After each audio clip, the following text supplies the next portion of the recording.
지난번에 공지한 대로 심의기 교수님을 모시고 우리나라 형사법의 그 역사에 대해서 좀 알아볼까 합니다.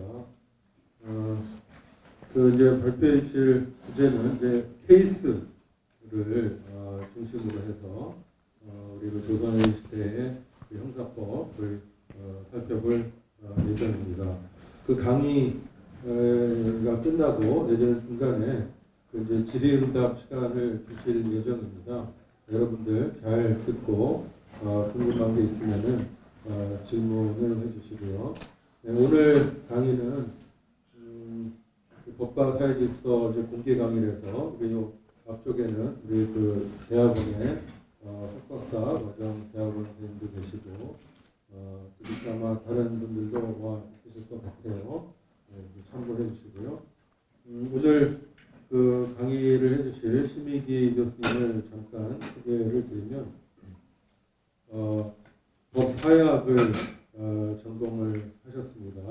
그래서 이제 서울대학교에서 학위를 하셨고요. 그리고 이제 또 동국대학교를 거쳐서 우리 연세대학교 법학전문대학원에서 정년을 하셨고 지금 명예 교수십니다.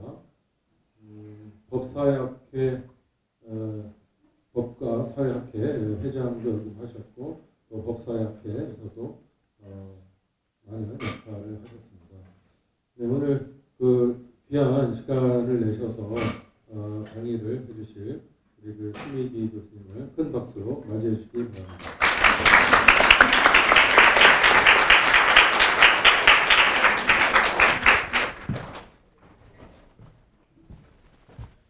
나는 저거를 가져올 포인트를 가져올 테니까 그 전까지는 그냥 이렇게 누르시면은. 네. 반갑습니다. 잘 들리십니까?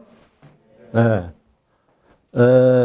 이 일방적으로 이야기를 하고 그러면 지금 점심시간 후여서 졸리기도 하고 그럴 거예요. 그래서 제가 말씀드리는 중간에 저게 무슨 말이지 하고 납득이 안 되면 바로 이렇게 손을 들어주세요. 그렇게 해서 궁금증은 바로바로 해결을 해야 그 다음 이야기가 잘 납득이 됩니다. 그리고 이제 파워포인트 파일이 2개가 준비되어 있습니다. 1, 2. 그래서 1을 한 30분 정도 말씀드리고 한 20분 Q&A 시간을 갖고 그 다음에 2를 하고 또 역시 30분 정도 하고 Q&A 시간을 갖고 이렇게 했으면 좋겠습니다. 그래서 30분 정도 지나면 혹시 내가 빼먹을지 모르니까 30분이 지났습니다 하고 누가 알려주시면 좋겠어요. 자, 이제 제목에 대한 풀이를 드려야 되는데 첫째 이제 케이스란 말은 뭐냐? 종래의 그 한국 법제사를 강연하시는 분들은 이 강연의 스타일이요. 당시에 실정법으로는 이런 게 있었다. 그래서 뭐 대명률이 있었고 뭐 경국대전 이런 것이 있고 대명률은 어떤 거냐 하면 이러쿵저러쿵 경국대전은 어떤 거냐 하면 이러쿵저러쿵 이렇게 얘기를 하는데 뭐 그것도 나쁜 방법은 아니지만 저는 이제 그보다 더 좋은 방법이 있다. 그러니까 그 케이스 뭐 살인사건, 강도사건, 절도사건, 뭐 간통사건 이렇게 케이스를 먼저 제시하고 이때 누가 고소 고발을 하고 그래서 누가 어떻게 움직이더라. 이렇게 케이스를 가지고 이 설명을 하는 것이 더 생동감이 있을 것이다. 그렇게 해서 이제 케이스로 엿보겠다고 한 겁니다. 엿본다는 거는 전체를 볼 수는 없죠. 일부만 볼 수밖에 없어요. 그리고 당초 공지된 것은 조선 형사법이라고 했는데 제가 오늘 아침에 조선 형사법에 한 글자를 더 넣었어요. 조선 형사사법이다. 요거는 이제 크리미널 저스티스를 번역한 겁니다. 이제 제가 그 2가지의 법문을 소개를 했는데 경국대전 형전 용률조에 이런 대목이 있어요. 용대명률. 대명률을 쓴다. 그러면 대명률은 그 굉장히 내용이 방대해요. 당시에는 뭐 6책으로 되어 있어요. 그래서 대명률을 쓴다는 것이 도대체 무슨 얘기냐. 가령 이 한일 합방 이후에 1912년에 조선 민사령, 조선 형사령이 시행이 되거든요. 그때 이 사람들은 그 조선 식민지에는 본국의 이러저러한 법령을 원칙적으로 다 끌어다 쓴다. 그걸 의용이라고 했어요. 근데 그때의 용과 이 경국대전에 있는 용하고 의미 차이가 있을 겁니다. 그럼 어떤 차이가 있냐? 요거 이제 포인트가 되겠습니다. 그런데 이제 한 100년, 200년이 지나고 속대전이 만들어지고 공포되고 시행이 됩니다. 근데 거기는 뭐라고 되어 있냐면 의원전 용대명률, 이 원전, 속전, 유당률자, 종이전 이렇게 되어 있어요. 이때 말하는 원전은 경국대전을 말하고요. 그 경국대전의 방침대로 우리도 지금도 대명률을 보통 형법으로 쓰지만 경국대전이나 속대전에 그 특별 조항이 있으면, 조문이 있으면 그걸 먼저 써라. 그래서 이제 특별법과 보통법의 관계를 이렇게 표현을 했습니다. 지금 한번 이 대명률은 또는 경국대전은 어떻게 그런 책들은 어떻게 생겼는가? 이거를 이제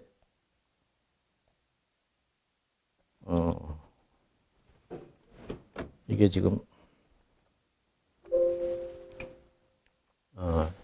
이 상태에서는 이 링크가 안 되는 모양이군요. 이제 링크 열기를 한번 해볼게요. 그러니까 경국대전이나 속대전을 한번 보여드리려고 하는 겁니다. 좀 시간이 걸리는군요.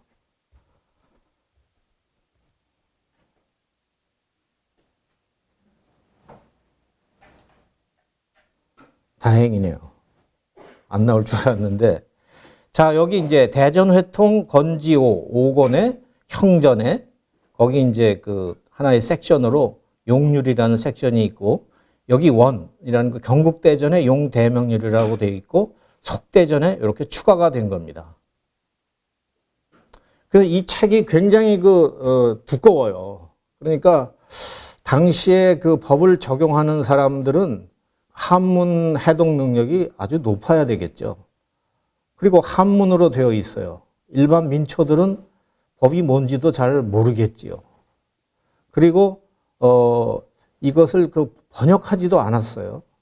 그러니까 법은 수범자가 모두 알아야 되는 게 아니고 관료들만 알아도 된다는 생각이 표출된 것이 아닐까 하는 생각합니다.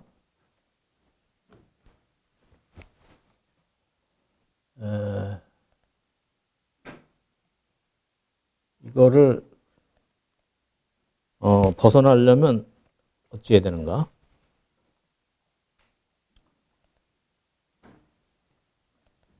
네. 그 다음에 이제 전율통보라는 책이 있는데 이것은 전이 앞에 있고 율이 뒤에 나옵니다. 그때 이 전은 경국대전, 속대전, 대전통편, 대전회통. 요걸 당시 사람들은 국전이라고 그랬어요. 그러니까 대명률은 중국에서 온 거고, 우리나라에서 제정한 것은 이제 경국대전, 이런 대전자가 들어가는 책에 수록되어 있는데, 이 전율통보라는 책이 있기 전에는 관료들이 좀 불편했죠. 어떤 사안이 발생했는데 여기 어떤 법을 적용해야 될까는 이 대명률 막 찾아봐야 되고 또 국전 막 찾아봐야 되고 너무 힘든 일이에요. 그래서 어떤 사람이 이제 수고를 덜으려고 국전에 어떤 조문이 있으면 그것하고 가장 관련성이 있는 대명률 조문은 요렇다. 그래서 그 책으로 엮었어요. 그게 전율통보입니다. 요것도 한번 이 실물을 좀 보십시다. 예.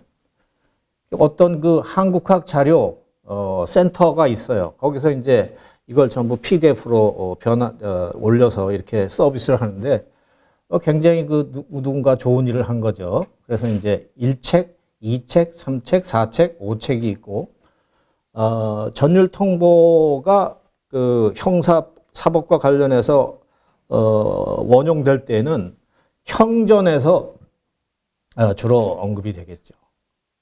형전에 보면 이제 이렇게 목록이 있고, 그래서 이제 옥구도를 보고 싶으면 이쪽에 가서 이제 열람을 하면 되겠습니다. 네.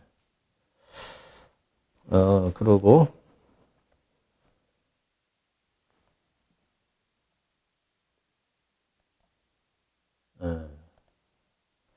자, 그러면 이제 다음으로 가겠습니다. 여러분들이 이제 수업을 들으면 아마 그 리포트 과제를 받을 수가 있을 거예요. 제가 학창 시절에는 이 조선시대 법령 자료의 텍스트화, 이거 굉장히 그 전혀 없었기 때문에 너무나 공부하기가 어렵습니다. 이걸 사야 돼요. 또 샀다 한들 그 적절한 장소를 찾아야 돼요. 그 다음에 수업 시간에 발표할 때면 그걸 또 타자를 치고 한자로 변환하고 너무나 그 번거로운 것인데 그 사이 3, 40년이 지나고 나니까 국사편찬위원회에서 아주 좋은 일을 그 연구자에게 좋은 일을 해 주었습니다. 이제 그걸 법령 자료의 텍스트화라고 하는데 이거는 이제 국사편찬위원회가 구축한 한국사 데이터베이스라는 웹사이트가 있어요. 이거 말고도 좋은 사이트가 굉장히 많아요. 그렇게 우리 그 시간을 세이브할 수 있고요. 외국에도 많이 있습니다. 외국에도 프랑스에도 있고 일본에도 있고. 그다음에 영어권 국가 웹사이트 유튜브에도 엄청난 분량의 그 참고할 정보들이 수록되어 있습니다.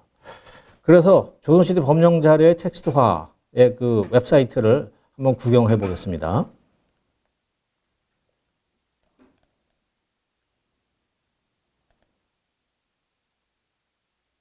자, 이 조선시대 법령 자료 이렇게 해가지고 여기 대전자 묶음이 있고 법령집 묶음이 있고 이걸 찾아가면 다 이 입력이 되어 있고 만약 필요하면 그걸 이렇게 복사해서 리포트에 붙일 수가 있어요. 아주 시간을 굉장히 세이브할 수가 있습니다. 그런데 이 번역은 안 돼 있어요. 번역은 연구자의 몫입니다.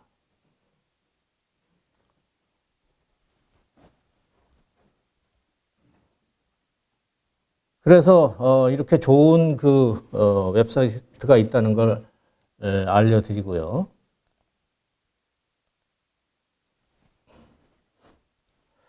그 다음에 이제 케이스를 담고 있는 서적이 있냐? 웹사이트에 공개된 내용은 아직 없다. 이 케이스하고 그거 번역한 것까지 웹사이트에서 바로 접할 수 있으면 얼마나 좋을까요? 근데 아직까지는 거기까지는 가지 못하고 있어서 케이스를 소개하려고 하면 이 소개하려고 하는 사람들의 품이 많이 들어요. 저도 오늘 이 강연을 위해서 이틀을 오로지 여기에 투입을 했어요. 기회비용이 많이 들어갔습니다. 가장 좋은 사료는 흠음신사라는 책인데 이 1822년에 완성되었다고 합니다. 그 흠음심서는 이거 방대한 서적인데 이렇게 다섯 부분으로 나누어져 있습니다. 경사요의라는 일부, 내가 이제 부라고 붙였어요. 1부 경사요의, 2부 비상전초, 3부 의율차례, 4부 상형추의, 5부 전발무사. 자, 이걸 간단히 현대 법학 용어로 표현을 한다면 경사 요인은요, 프린시플에 해당하는 유교 경전을 이렇게 절록절록해서 이건 무슨 뜻이다. 그걸 해설한 책이에요. 이거는 중국에도 유사 사례가 없습니다. 내가 보기에 대단히 당시로서는 아주 독창적인 발상이고 실천이라고 생각합니다. 그다음에 2부 비상전처는요, 이 판결문 또는 각종 법률 문서는 이렇게 작성하는 거야. 라는 샘플을 좋은 거를 이렇게 여기저기서 발췌해서 해설까지 했어요. 여기서 이거는 무슨 뜻이다. 여기 이제 모범적인 중국인의 법 논설 모음이라고 할 수 있습니다. 3부는 이제 의율 차례라는 것인데 이것도 모범적인 중국의 법 적용례. 가령 이 살인의 유형이 뭐 7가지가 있어요. 고살이 있고 모살이 있고 과실살이 있고 뭐 희살이 있고 위피치사가 있고 가장 적절한 예는 이런 거다 하는 것을 요 3부에서 소개하고 있습니다. 그 다음에 4부는 가장 많은 분량인데 이게 이제 다산 정약용이 정조 시대의 인물이거든요. 정조하고 굉장히 친밀한 관계였어요. 서로 임금과 신하지만 그 정조는 신하지만 참 친구처럼 여기고 정조도 이제 다산도 정조가 승하했다는 말을 듣고 막 통곡을 했어요. 통곡을 했다는 그 기록이 있습니다. 그 정도로 임금과 신하지만 이 두 사람의 프렌십은 정말 특기할 만한 프렌십인 것 같아요. 조선 정조 시대에 수많은 법적 논설을 다 끌어다가 이렇게 돼 있는데 이건 요게 잘못되고 이거 제대로 하려면 이렇게 해야 된다. 거의 흥무심서의 반은 이 상형추이가 차지하고 있어요. 그 다음에 이제 마지막 전발무사는 지금까지는 중국에서는 이렇게 했다. 지금 이 실무에서 이런 법적 논설이 있는데 이건 잘못됐다. 그런데 이 전발무사 마지막 부분은 나라면 이런 리걸 리즈닝을 하겠다 하는 거예요.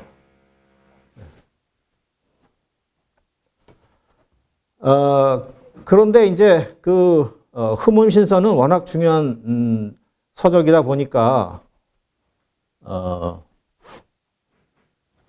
이 초역본이 나왔고 제역본이 나왔어요. 초역한 사람들이 이거 좀 오류가 많으니 새로 내야겠다. 그래서 제역본까지 나왔어요. 그래도 내가 보기에는 신뢰 불가능합니다. 그래서 7명이 4년 동안 공들여 공역을 했는데 2017년에 사암 출판사에서 구격본이 출판됐습니다.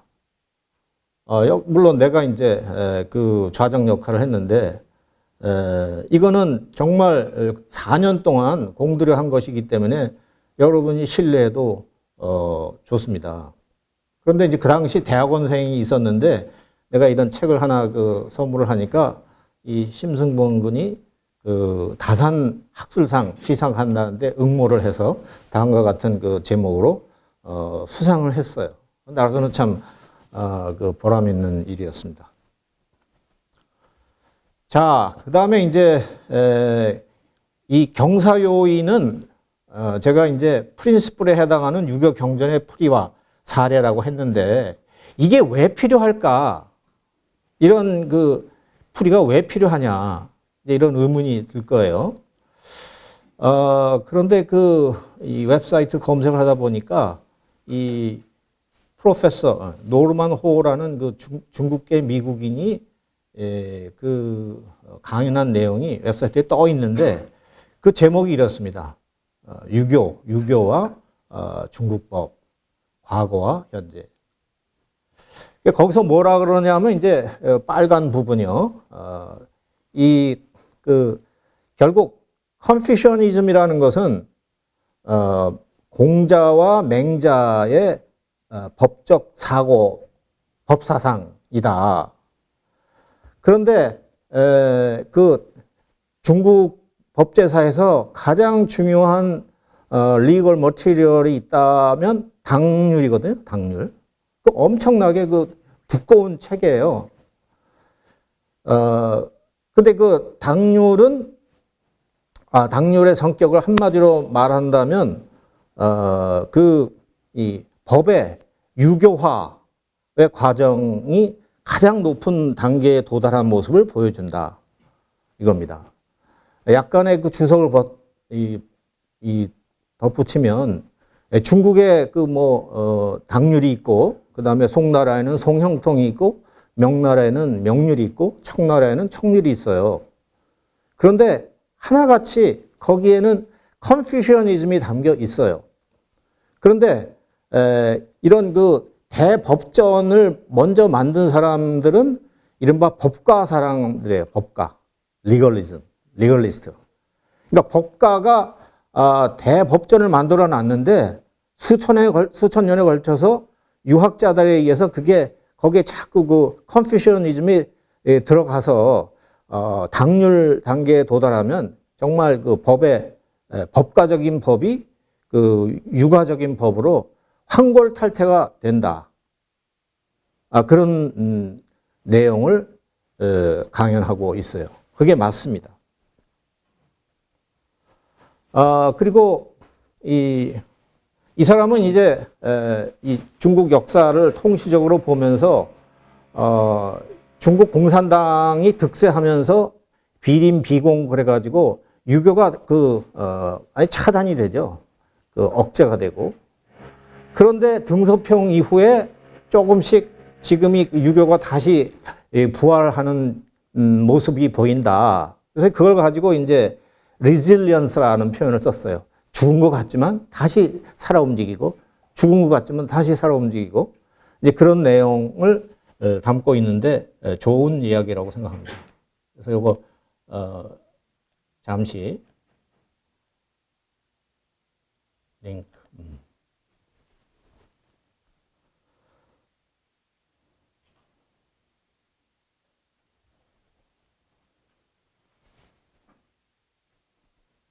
네. 이거 번역 그럴 시간이 없죠. 이걸 이제 나중에 한번 시청해 보세요. 영어로 강연하는 내용이고, 그것 말고도 여기 이렇게 좋은 컨텐츠가 무지무지 많이 있습니다. 나중에 날 잡아서 다 한번 시청해 보시기를 권합니다.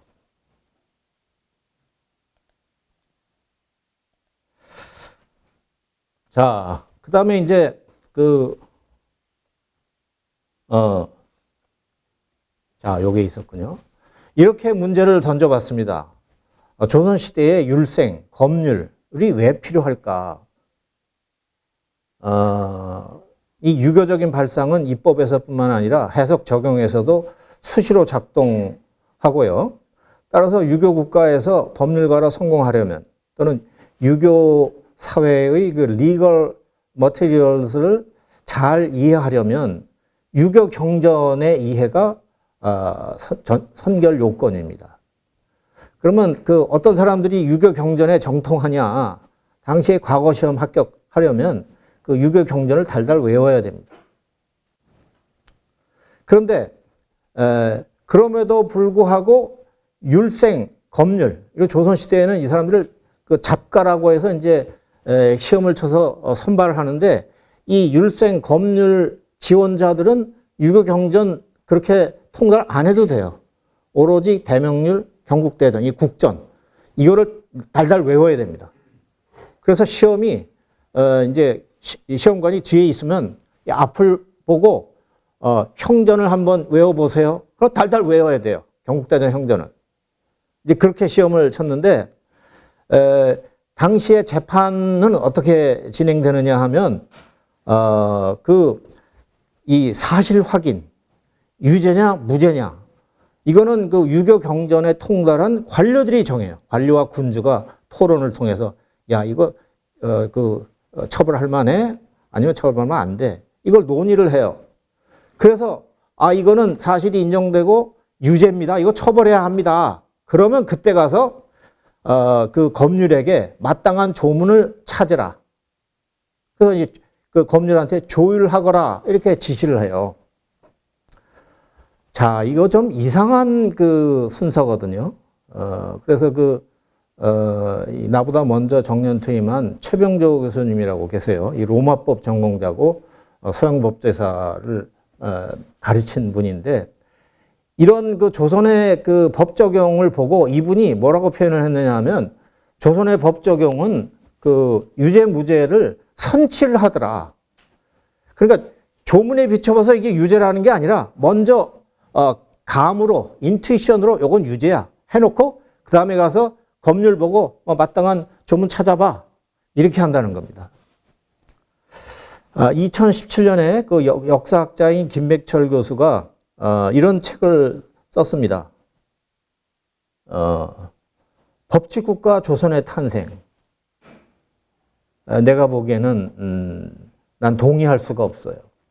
이런 실무를 갖고 있는데 그게 어떻게 법치국가입니까? 이런 실무를 하는 그 국가라면 그건 예치국가예요. 예치국가. 김백철 교수가 이제 이 자리에 있으면 반론을 할 텐데, 아쉽게도 김백철 교수한테 한번 전해보세요. 심화무게가 법치가 아니라고 하더라.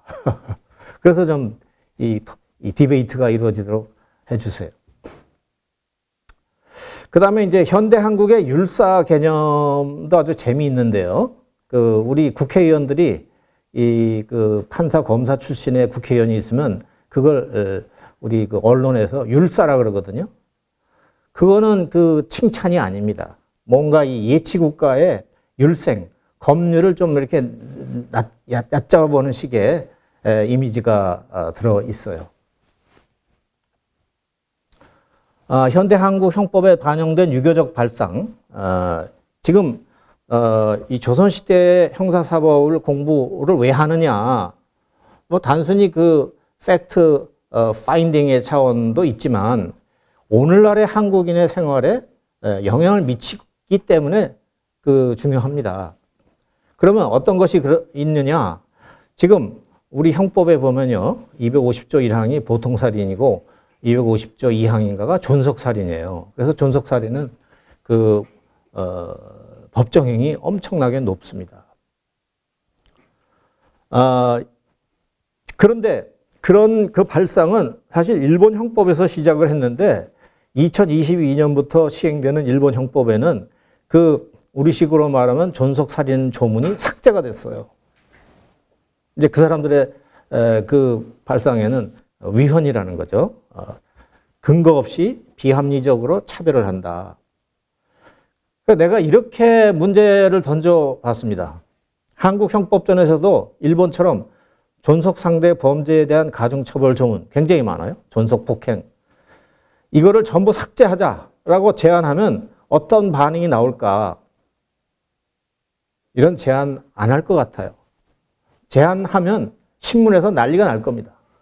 왜냐하면 우리 한국 사회도 이제 초고령화 시대거든요. 고령 인구들이 굉장히 많아요. 이분들이 가만 안 있을 것 같아요. 자, 흠음신서 얘기를 조금만 더 하겠습니다. 이 흠음신서는 별첨한다고 했는데 이 저자는 이제 정약용이죠. 1762년생이에요.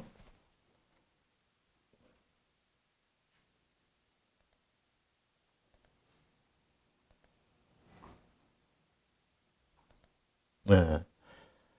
이렇게 되어 있는데 여기 이제 서문이고요. 이제 목차가 나오는데 여기 1부는 경사묘이고 2부는 비상전초고 3부는 의율차례고 상영추의 4부고 5부가 전발무사 이렇게 되어 있습니다. 자, 그래서 이것도 구경을 했으니까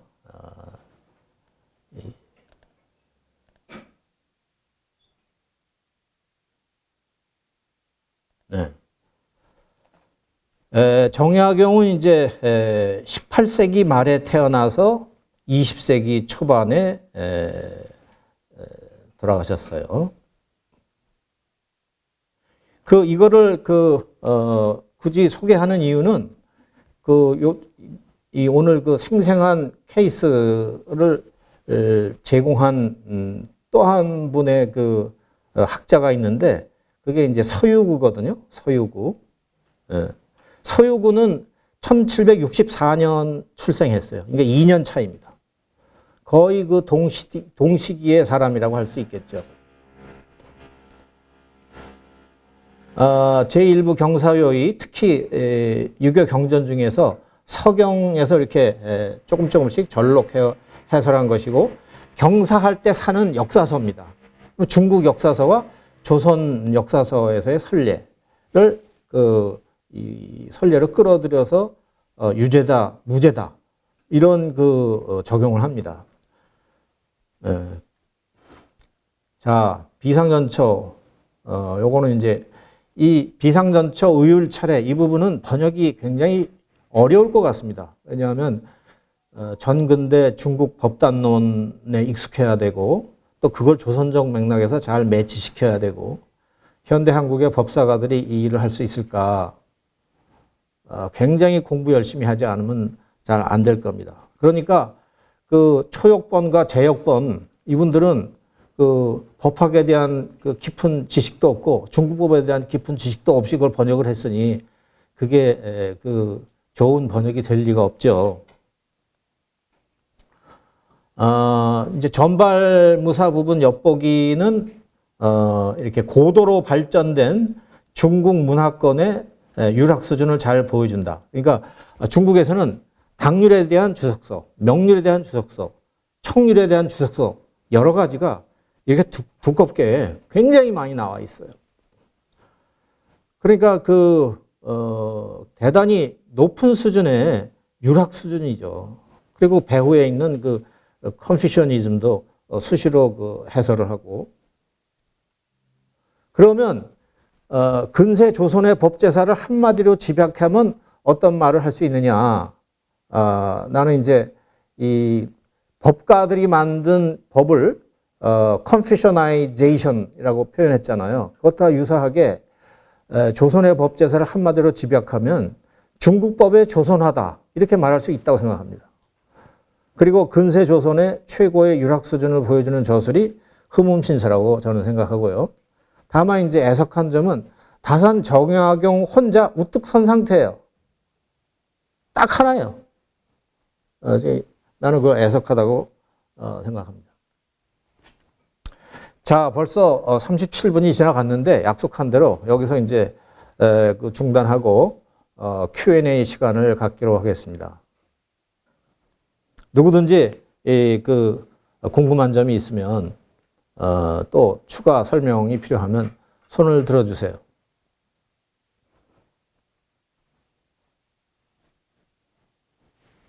네, 좋습니다. 저렇게.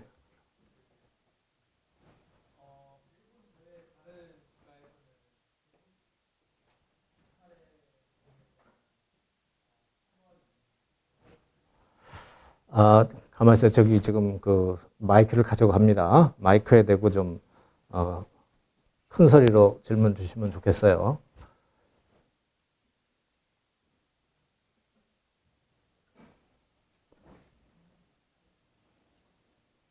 일본을 제외한 세계 다른 국가들에서는 중도 칼의 가중처벌 조항을 가지고 있는지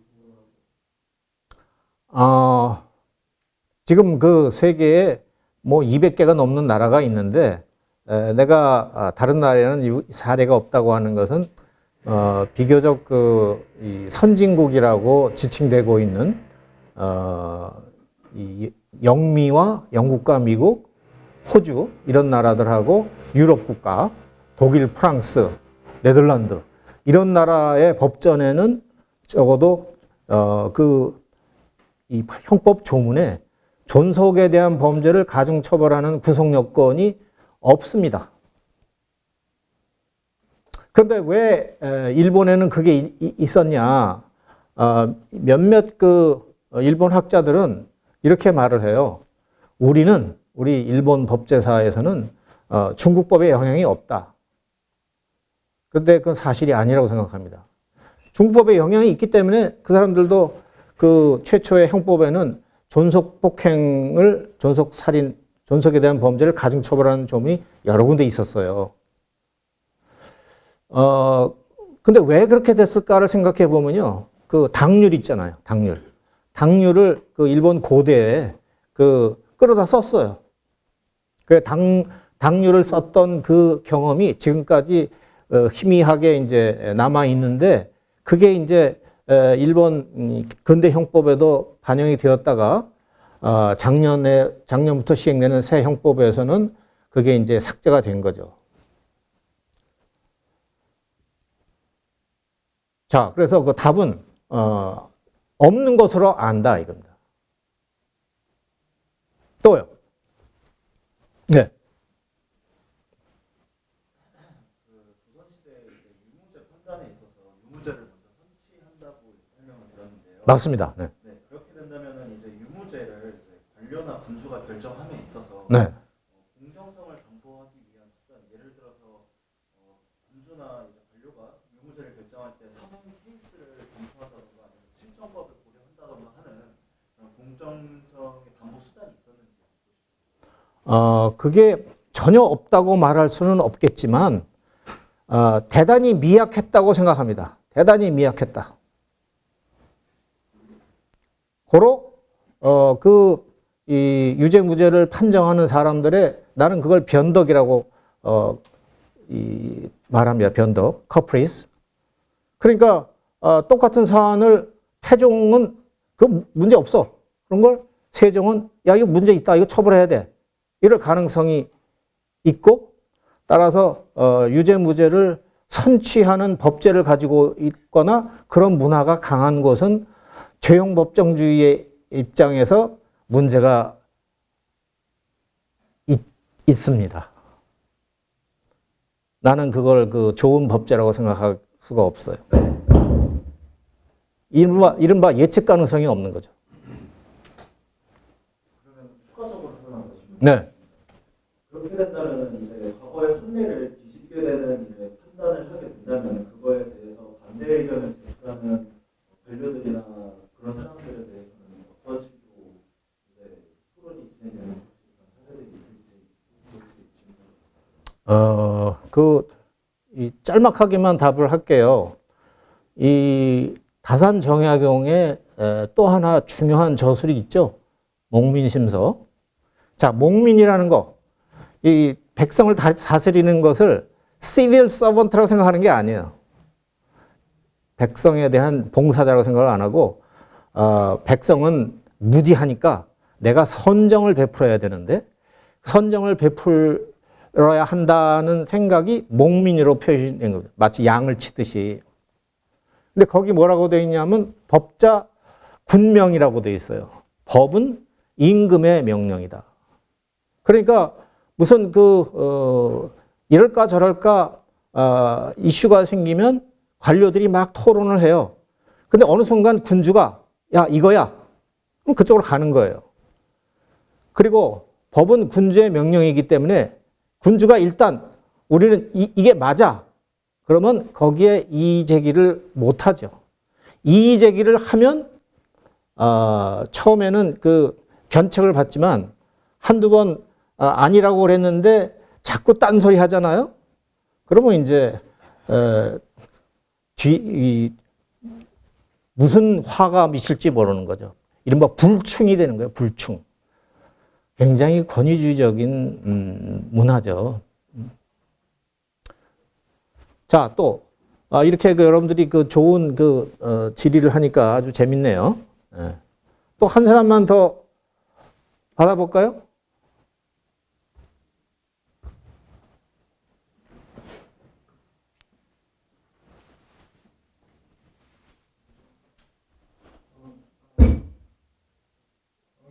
방금 유무죄에 대한 판단은 수령 같은 관료나 군주가 결정한다 했는데 양형에 대한 기준도 군주나 관료의 재량 여부인지 아니면 실무진의 도움을 받는지 그것이 궁금합니다. 지금 내가 중국 사정은 잘 모르고 이제 조선의 사정을 얘기를 하면 조선의 그 형사사법의 1차적인 그 에이전시는 수령입니다. 수령. 군현, 군이나 현령, 현. 수령에게는 별로 큰 그 재량이 없었어요. 그래서 그 다음 단계인 관찰사. 관찰사하고 이제 중앙에서는 그 군주가 가장 중요한 역할을 수행했는데, 이 관찰사하고 군주의 그 feel, 감, 이것으로 유죄면 유죄인 거예요. 물론 이제 그 왕조실록 이런 연대기를 보면 특정한 이슈에 관하여 그 고급 관료와 군주 사이에 심각한 토론이 진행된 것도 가끔 있어요. 그런데 그 심각한 토론은 주로 이제 세종연간에, 또 후기로 가면 정조연간에 그 연대기에 이렇게 보여지는데, 그 세종이나 정조 같은 아주 그 개성이 강하고 호학의 군주는 이 토론할 것이 많지만, 기타의 군주들은 그렇게 그 심각한 리걸 디베이트를 하지를 못합니다. 그래서 그 시절에 그 말빨이 있는 사람들이 이 전하 이렇게 해야 됩니다 하면 대충 그러고 넘어가요. 우리는 그런 사람들을 조선 후기에는 이제 세도 정치를 한다, 이렇게 말을 하죠. 그래서 지금 그 질문은 뭐였죠? 요거들을 먼저 판단하고 그 다음에 네. 판단하잖아요. 네. 양형 판단에 있어서는 또 양형. 양형도 그 좀 애매한 때는 관료들 사이에 갑론을박이 벌어져요. 근데 일정한 시점이 되면 계속 다른 이슈가 있기 때문에 누군가가 교통 정리를 해줘야 되는데, 교통 정리를 군주가 해주는 거죠. 그래서 이제 군주가 이렇게 그 교통 정리를 해서 이렇게 간다 하면 일단 그게 기록이 돼요. 그러면 그 50년, 100년이 지나서 후대의 관료들이 그걸 보고 이런 선례가 있었는데 이거 맞아. 그러면 국전에 수록이 되는 거예요. 국전에 선례가 성문법화가 돼요. 그럼 그때부터는 이제 새로운 그 어소리티가 되는 거예요. 권위로서의 권위를 누리게 되다가 어느 순간인가 지금 생각하니까 그거 잘못된 것 같아 하고 개정될 수도 있습니다. 그래서 그 국전에 수시로 과거에는 이랬는데 지금은 금폐, 지금은 폐지한다, 이런 게 수시로 있어요. 네. 그러니까 이 관찰사, 이 중소규모의 범죄는 그 관찰사가 정하고, 사죄 이상 중범죄에 대한 그 애매한 구석은 군주가 정하고, 군주라고 하지만 군주 밑에 군주를 보좌하는 고급 관료들의 갑론을박이 있는 거죠. 그리고 그런 그 구조는 좀 이 복잡성의 차이가 있을 뿐이지 중국에서도 그런 식으로 흘러갔을 것이라고 추측됩니다. 자, 이제 이 50분이 되어 가는데 10분간 휴식을 할까요? 아니면 계속 할까요?